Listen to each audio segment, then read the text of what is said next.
Hello, everyone, and welcome back to the second episode of the Schnickle in the Grass podcast. You know, they say Second episode's the best one.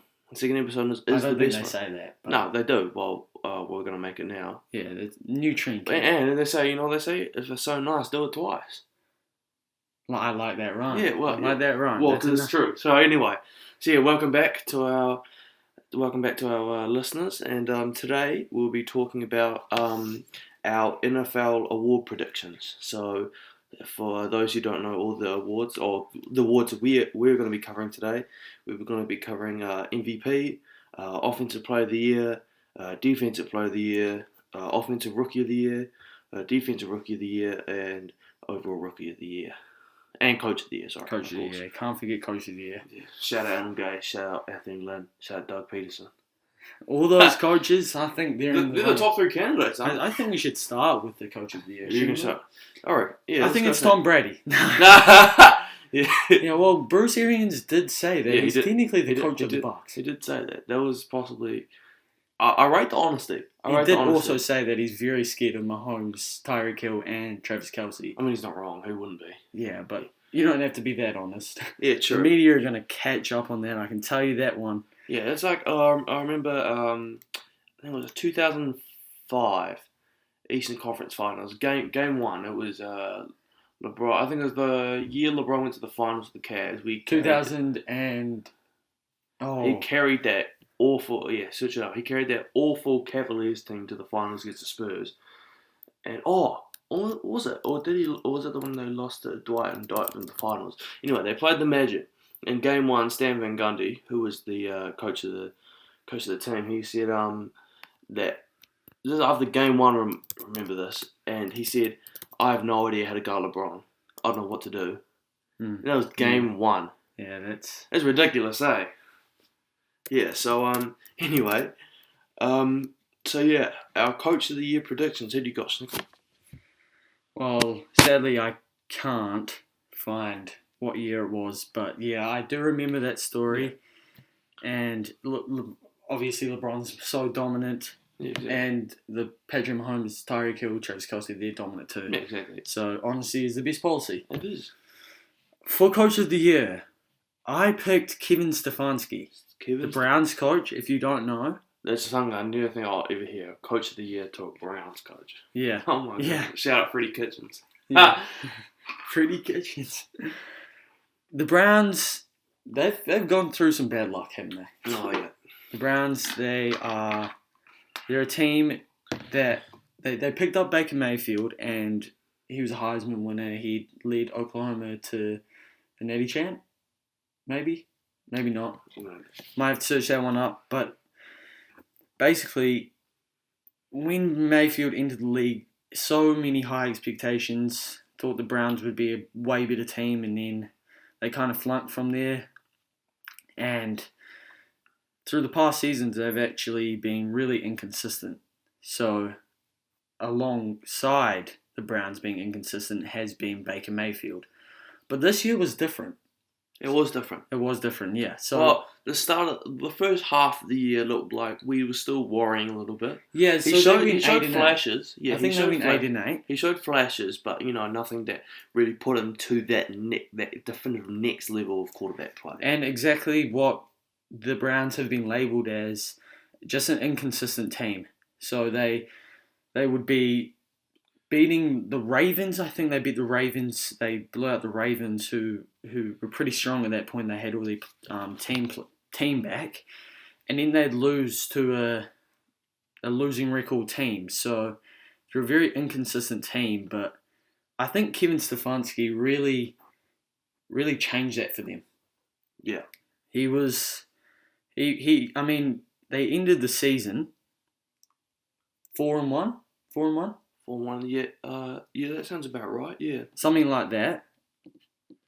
And taking on the Steelers last game of the season to get them to the playoffs, and they beat the Steelers, which is pretty degrading for a team that went 11-0.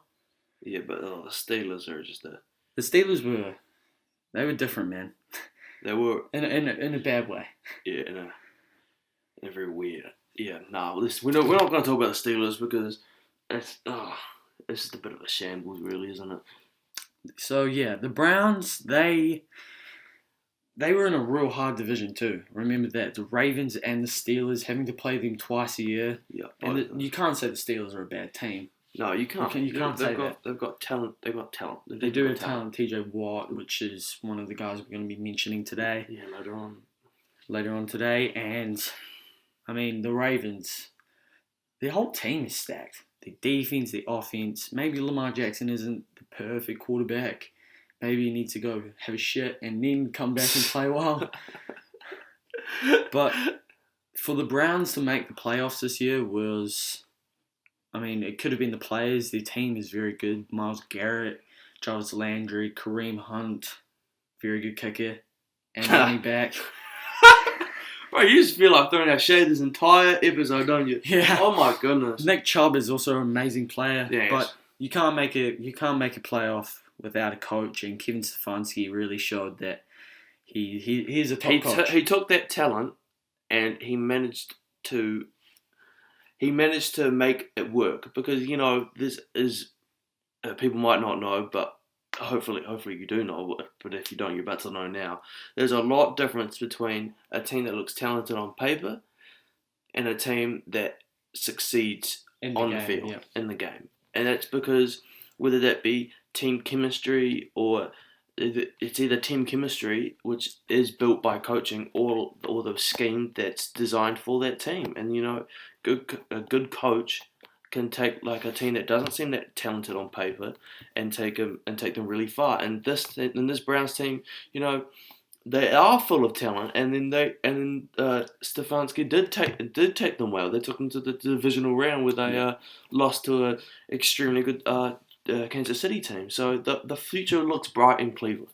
Yeah, and also adding on about a coach who helps a team. Let's just remember the Pistons. The Pistons won an NBA championship without one All-Star. And exactly. That team chemistry, the coach. Who was the coach that year? I don't know who the coach was that year, but he was a big influence to that Pistons team. I remember reading something about it, and everyone was shocked that the Pistons had won because they had no star player like Kobe and Shaq together. Yeah, exactly. So yeah, and that's what is so crazy about having such a good coach, and that's why I think Kevin Stefanski is my coach of the year. Okay, so Nick does raise an extremely good point on Kevin Stefanski, but the one I have to go with is the big fella Andy Reid. Now, I knew you would say this. And you guys I think I just got to set one thing straight. I am not a Chiefs fan, all right. I'm a Houston Texans fan. Shout out to Deshaun Watson. Please don't leave, Deshaun. I just got a jersey, so don't leave, man. Don't leave. Anyway, sorry, my wee tantrum's over. But Andy Reid, we touched on it last podcast, and I'm going to do a bit more now.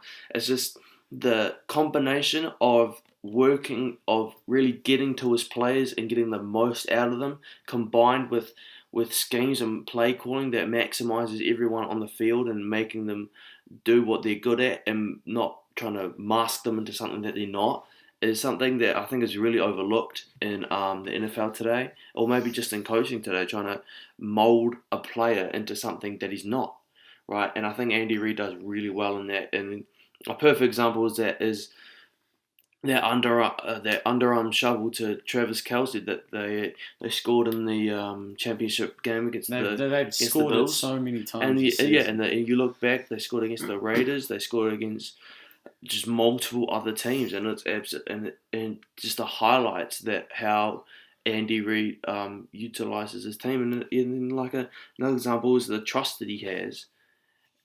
And the trust he has in his players, and the trust that he has in his play calling and the players that he's designed. And we said this last podcast, but that play in the divisional round against the Cleveland Browns, which basically sealed the game. Yeah. And that's his decision, right? That is his decision to go for it. Mm-hmm. Yeah. And that's what separates the good coaches from the great ones: knowing what to do, making the right play, picking the right play in the right time, and that's why Andy Reid's my coach of the year, especially if they win the Super Bowl, which doesn't have an effect, but it just kind of rams home the point more. Yeah, well, Coach Madden said something about having two quarterbacks. You have to trust both, right? Yes, you You have to trust the backup, and you have to obviously trust the starting quarterback. Yeah. When Patrick Mahomes was out, I think a lot of Chiefs fans were worried, and a lot of Browns fans were excited. But Andy Reid obviously put his trust in Chad Henne, and the whole Chiefs team did. I remember Patrick Mahomes saying that Chad Henne, I believe in him. Yeah. Okay. Yeah. So definitely. So what once we do next? Let's talk about the MVP. The MVP. Let's the get big straight one. to the MVP. The big one. All right. Now, I think we both agree that it's Aaron Rodgers. We both agreed that it was Aaron Rodgers. But through the year it was going. I didn't stick with one person. At the start of the year when we had Russell Wilson absolutely tearing up the NFL, I was like, this guy's going to be the NFL MVP. But then the picks slowly started seeping, and I think he threw 11 picks in the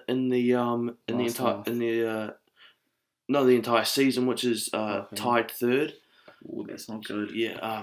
Carson Wentz was up there, guys. Shout out Carson Wentz, man. I remember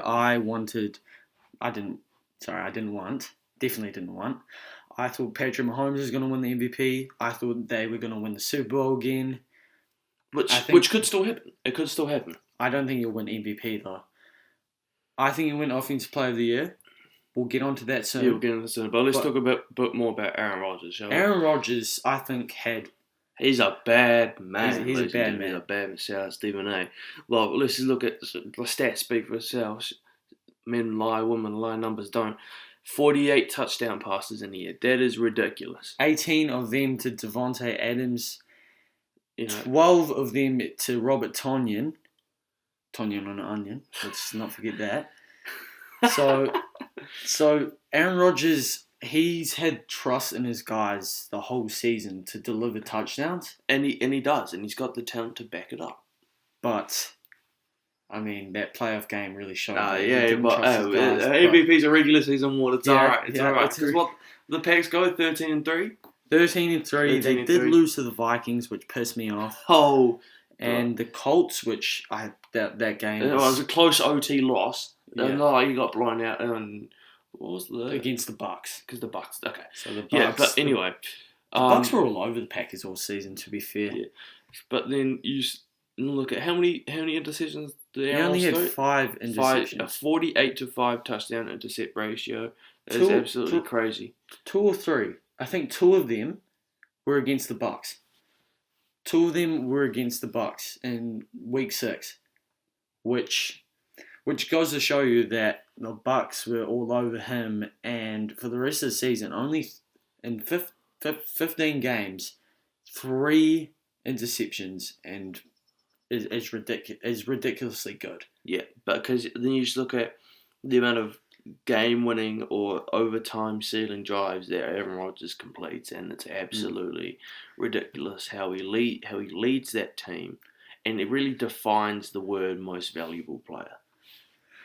Yeah, and obviously there's some stats that say, his yards, but Aaron Rodgers is a guy that can get up and down the field real quick. Yeah, exactly. He makes like really hard throws and really nice reads seamless. Yeah. He makes playing quarterback look easy, which is not. Quarterback is not playing. It is. Yeah. It is not. It's not an easy position to play, but he makes it look like that you could just sit in there and make those throws. That's how easy he makes the game look. And also, he's put up these stats while he's got a Pro Bowl running back and exactly. 2 other running backs. It's not like the Packers the are ball. It's not like the Packers are the one-dimensional offense like the Pittsburgh Steelers, but it's just because I don't think he's even top 5 in a passing yards. in passing attempts.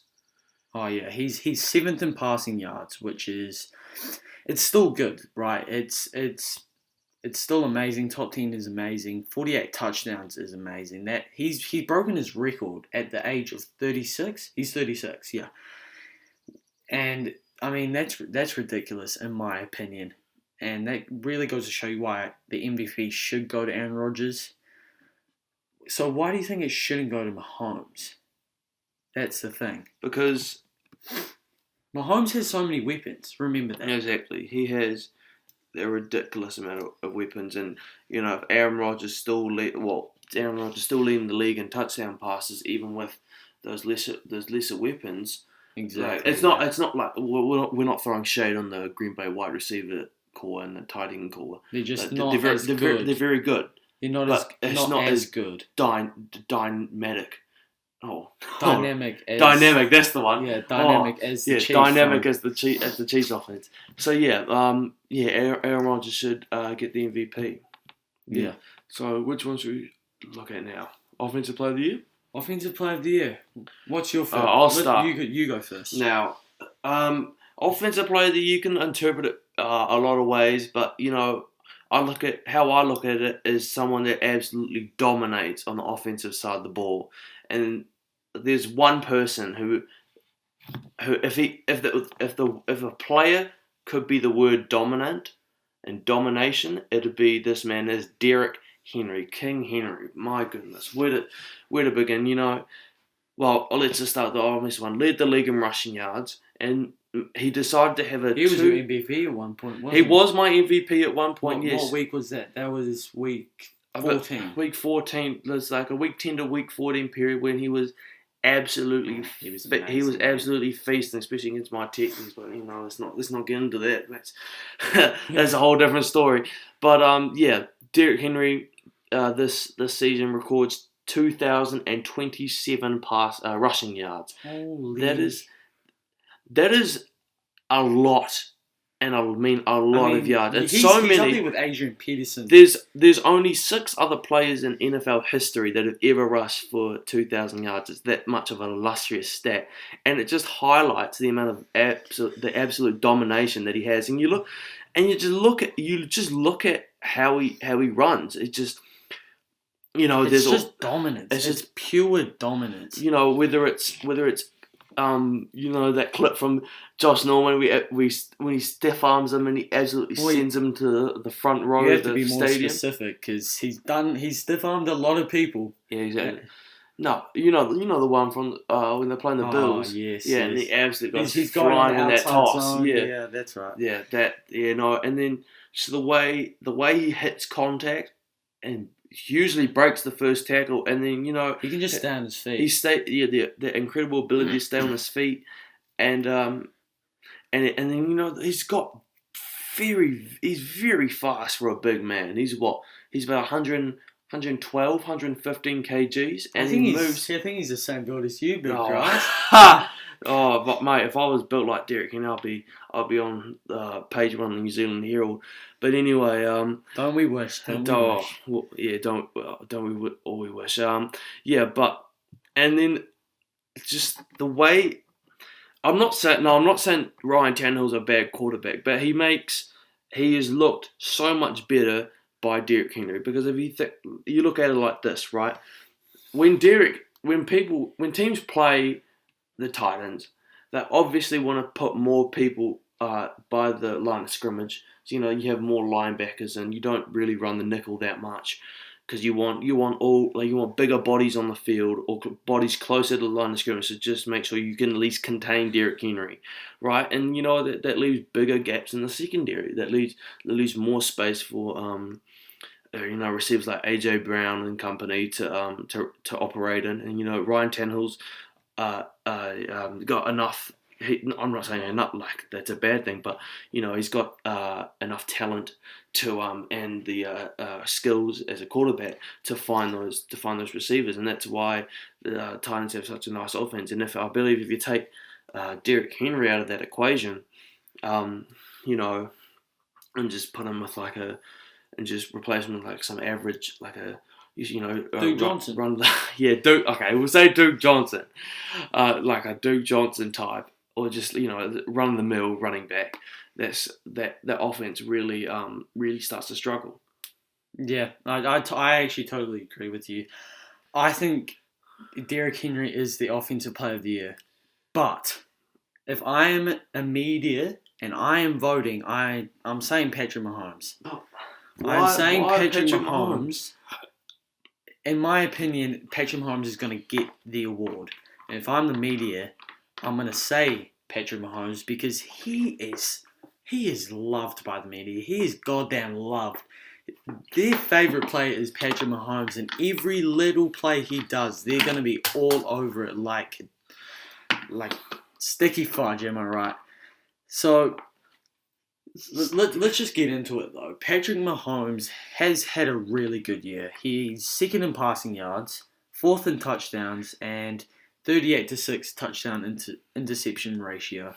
That's a great year, and if the media is looking at that, they're saying 15-2 record, those stats, and they've made the Super Bowl, which obviously doesn't come into fact, but it always does with the media because the media loves the big time players, and Patrick Mahomes is one of them. He's a big time player, yeah. QBs are loved in the league. Oh yeah, we're in a QB era. QB era, yeah, definitely. But I definitely think King Henry, Derrick Henry, big trust deserves.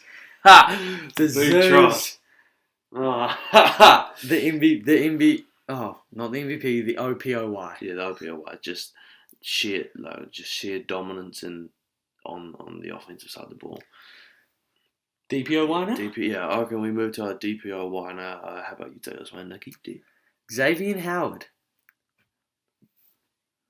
If you don't know who Xavier Howard is, he's kind of irrelevant. He's not irrelevant, but he flies under the radar. He flies under the radar. He wasn't really that popular last year. This is definitely his breakout year. 100% breakout year for him. He cornerback for the Dolphins. Sorry, let me add that.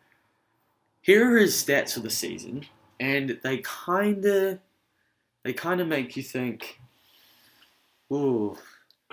I mean, he's a bit overrated, but these stats are amazing.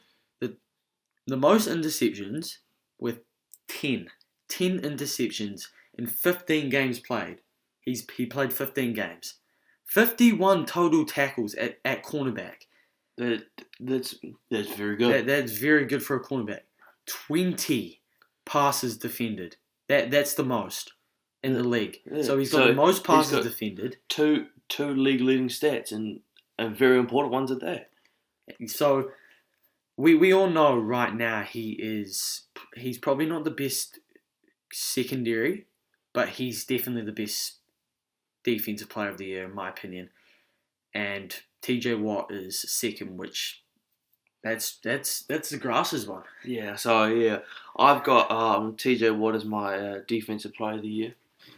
And he just absolutely, he really led that Pittsburgh defense that was, I'd say, elite for most of the year until they really started having some struggles. But the first 11 games of the season, I don't care if they play really bad teams. You can't make up these stats.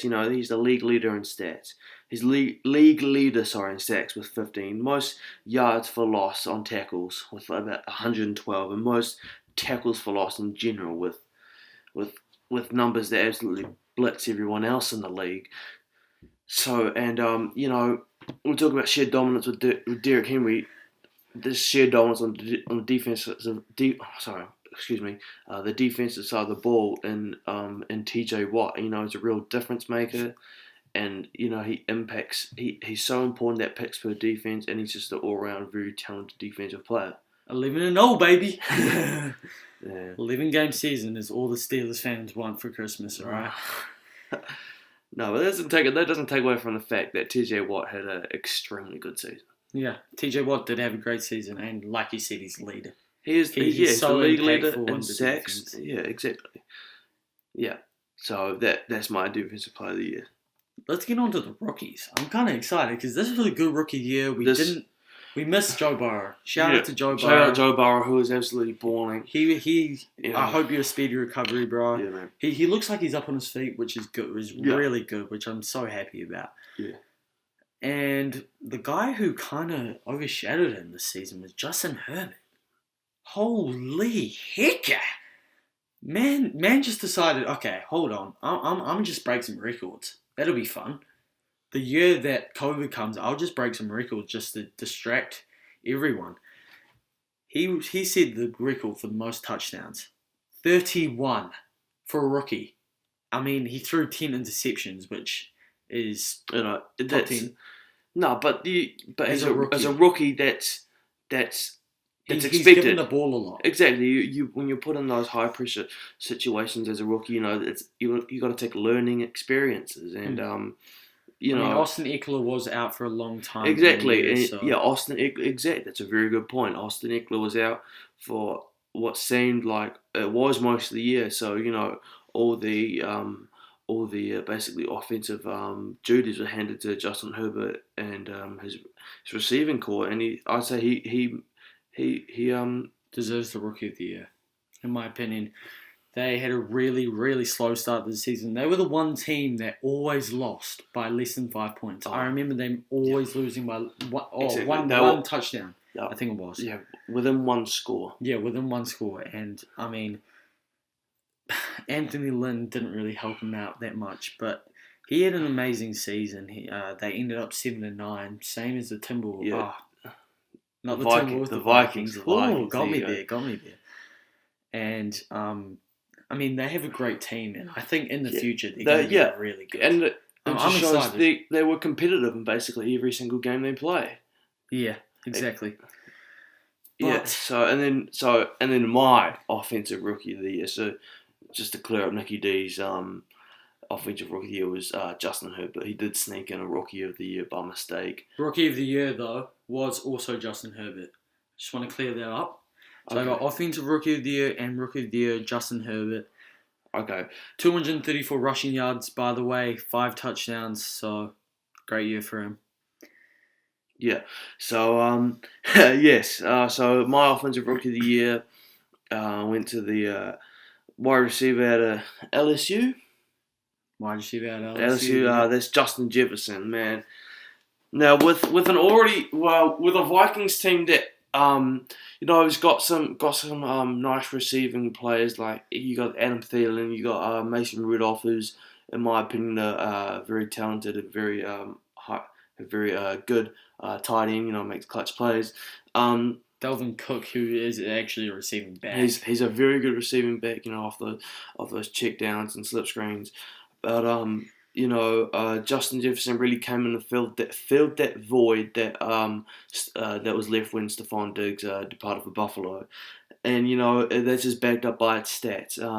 1,400 receiving yards. That is the most for any rookie ever. That's listen to this thing, because in this year that's better than Jerry Rice. That's better than Randy Moss. That's better than Julio Jones. It's better than everyone, which is better than Cole Beasley. Better than Cole Beasley. Shout out Cole Beasley, man. Shout out Cole Beasley. He played through the conference championship with a partially broken leg. Fibula. That's the one. Fibula, yeah. Fibula. Yeah, so that man's a warrior. So yeah, shout out Cole Beasley. But yeah, Justin Jefferson, just really runs he's a really crisp route runner. He gains separation in all 3 levels. The short routes, the intermediate and deep routes. His hands are sometimes a little bit questionable, but he makes it work, and that's just. He's a rookie. Come on, you got to give him some slack. Yeah, exactly, but 7 touchdowns. That's not a lot, but but when you have such a powerful running back like Dalvin Cook, and you got the league. What was that them top 2, top 3 in receiving touchdowns with 14? Exactly. 14, so he's maybe not that premier red zone threat yet, but definitely just when when Minnesota's just moving the ball up the field and just trying to keep moving those chains, Kirk Cousins really liked hitting Justin Jefferson. It shows.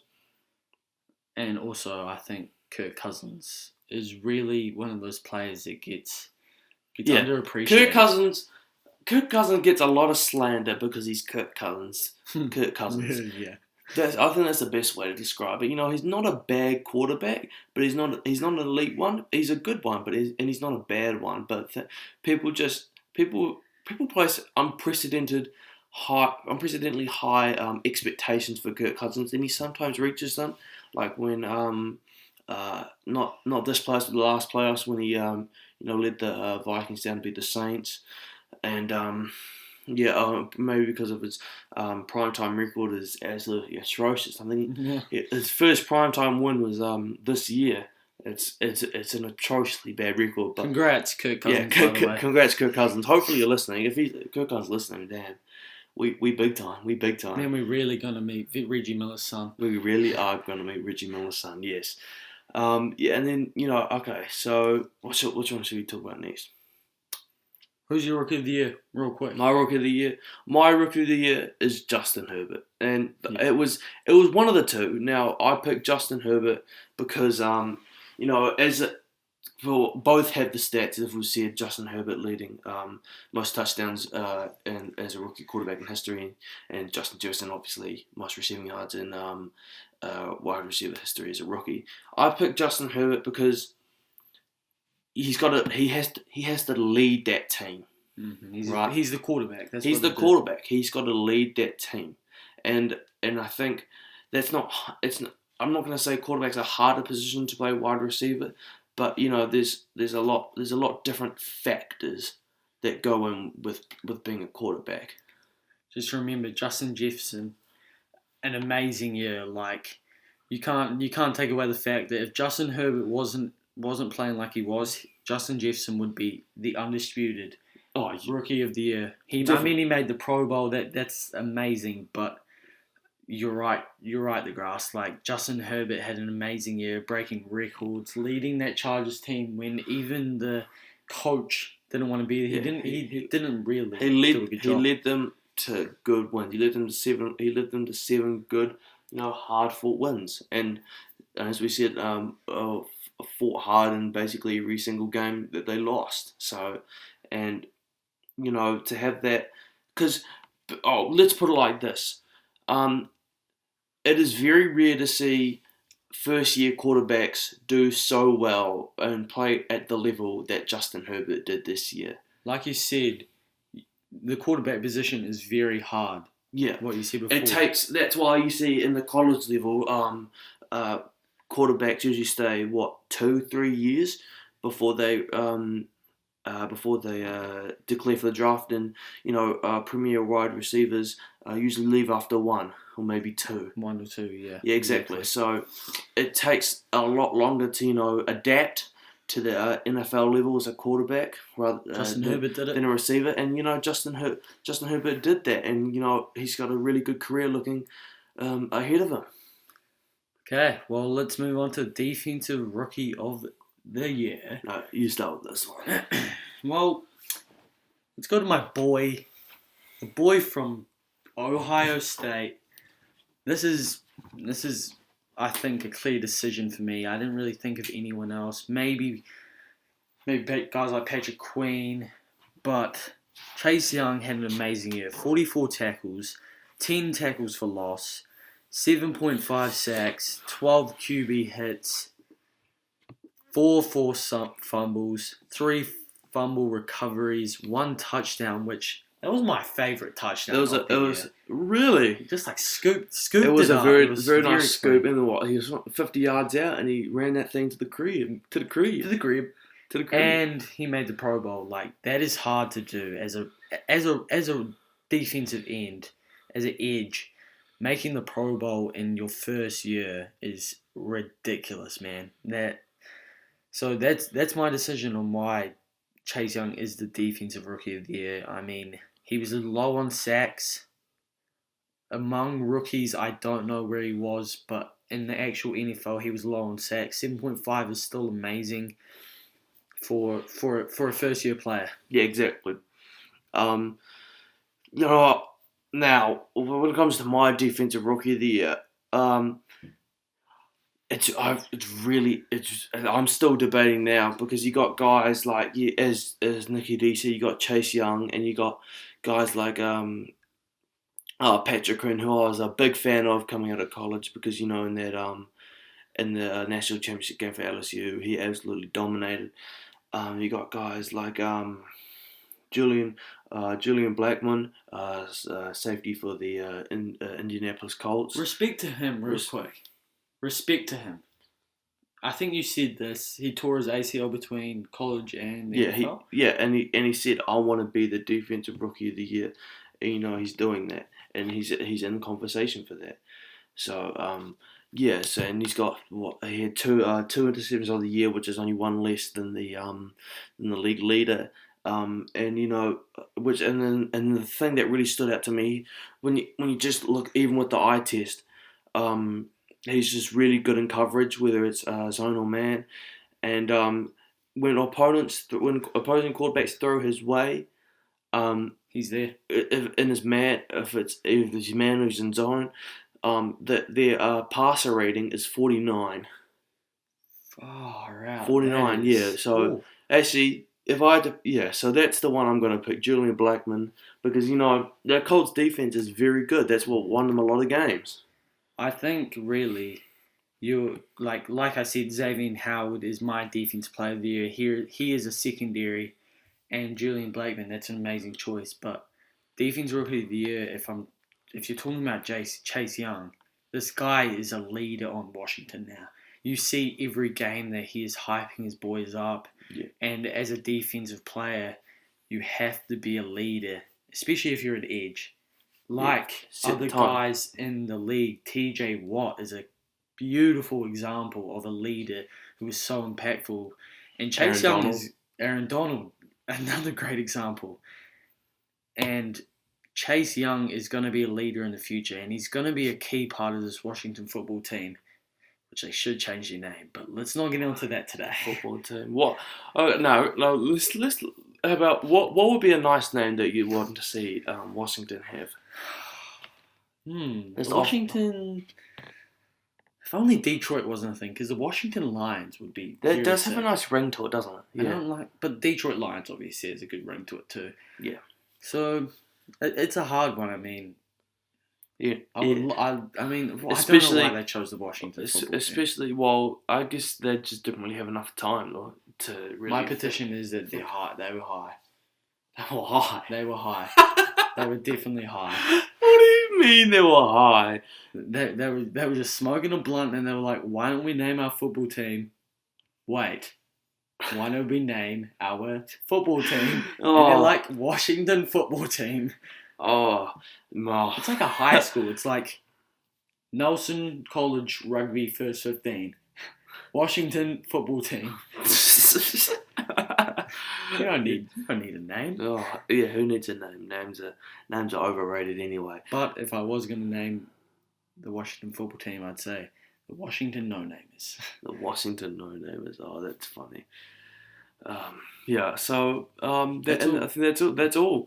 Yeah, so send us a message on Clamps Nation on Instagram if you don't agree with any of our picks. Let us know. Let us know where if you agree or if you disagree. We're really open guys, aren't we? Yeah. We don't care if you don't agree. Yeah, well, everyone's entitled to an opinion. Unless you said Adam Gase is coach of the year, then please stop watching football. But if you said Tom Brady was coach of the year, we will allow that. Go look at the Instagram page at Clamps Nation. We post some good stuff on there. We're going to start posting more like opinion based stuff on there. And just keep up with the podcast because we're going to be talking about heaps of stuff. Yeah. More about the off season, what's going to be happening in the off season. Hoping Deshaun Watson doesn't leave for you, please, for you, man. Please, surely we do not fumble it. Just please, Deshaun, don't leave. We'll get onto that in a different time. Yeah. Guys. So and as the NFL winds down, we'll pick up into the basketball, and we'll make an all-star team. And, we'll just talk about what's happening around the association. Might actually be an all-star game, so that'll be real interesting. Yes, exactly. Yeah. Atlanta, baby. Atlanta. Yeah, shout out the ATLs. But that's it for today. I hope you guys have enjoyed this episode of the episode 2 of the Schnickel and the Grass podcast. It's always a pleasure sitting next to old Nicky D here, and I hope you guys have had an absolute great time listening to us. So everyone, take care.